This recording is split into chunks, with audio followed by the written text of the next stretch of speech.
All right, today we're tackling a concept that, honestly, is one of the most critical strategic tools for any business leader: price elasticity.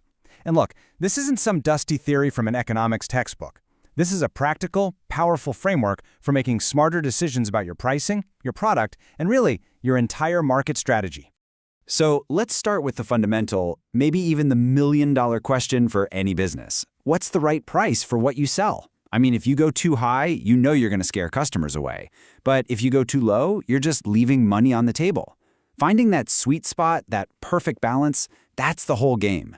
And this is exactly where understanding price elasticity becomes your secret weapon. You see, the answer lies in figuring out just how much your customers' demand will stretch when you start playing with the price. I want you to think of it like a rubber band. Some are super stretchy. A little pull and they go a long way. Others are really tough, really resistant to change. This simple idea, this analogy, is going to be our guide to mastering this concept. So for this briefing, we have a really clear game plan. We're going to start with the core concept, get the fundamentals down. Then we'll dig into the three key drivers. What actually causes that stretchiness? After that, we'll look at the elasticity spectrum, which is how you measure it with real numbers. And finally, we'll get to the most important part, putting elasticity to work in your strategy. Okay, let's dive right in and build our foundation, the core concept. What exactly are we talking about when we say price elasticity? So the formal definition is price elasticity of demand. But what does that really mean? In plain English, it's just a precise way to measure how sensitive your customers are to a price change. It answers the big strategic question. If I move my price up or down by, say, 10%, what percentage change in demand can I expect to see as a result? And that response falls into one of two buckets. On one side, you've got elastic demand. That's our stretchy rubber band.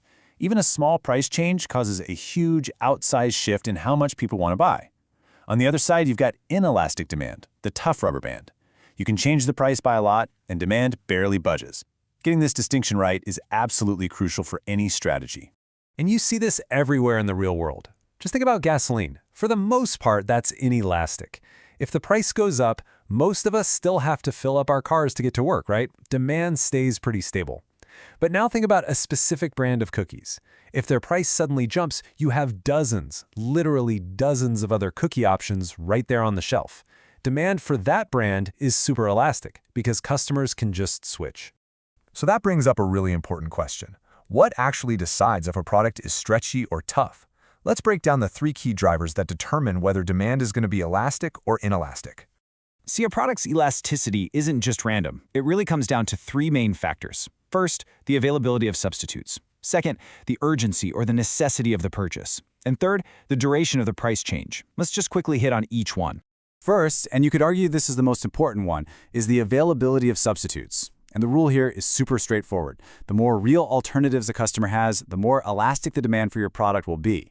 It's simple. If the price of coffee goes up, switching to tea is an easy move for a lot of people. That makes coffee demand pretty sensitive to price. The second driver is urgency. Discretionary purchases, the wants versus the needs, they tend to be way more elastic. For instance, let's say the price of a fancy new washing machine goes up, but your old one is still chugging along. Well, you can easily just wait. You can delay that purchase, which makes demand highly responsive to price.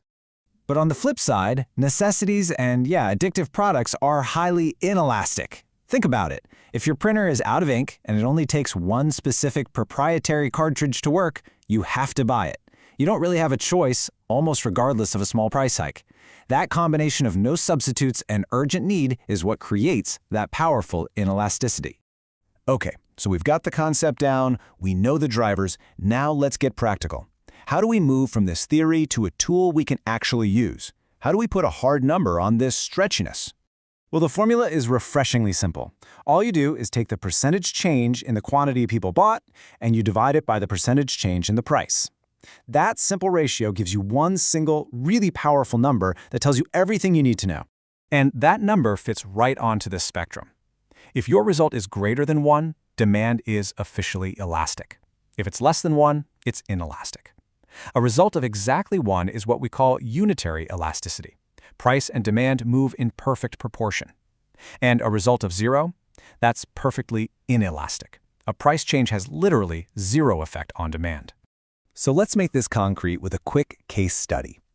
Imagine a grocery store decides to run a sale. They drop the price of apples by 6%. They check their sales data, and they see that in response, shoppers bought 20% more apples.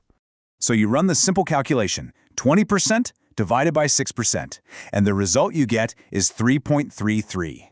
Now we look back at our spectrum. Since 3.33 is way, way bigger than 1, the demand for these apples is highly elastic. And this isn't just a number for a spreadsheet. This is a critical strategic insight. It tells that store manager that for this product, cutting prices is a super effective way to drive a huge increase in volume and very likely total revenue. And that brings us to our final, and honestly our most critical section. We've covered the what, the why, and the how. Now it's time for the so what. How do you actually put this powerful framework to work for your business? Look, understanding elasticity isn't just a nice-to-have. It's a strategic imperative. It lets you set prices to maximize revenue, not just volume.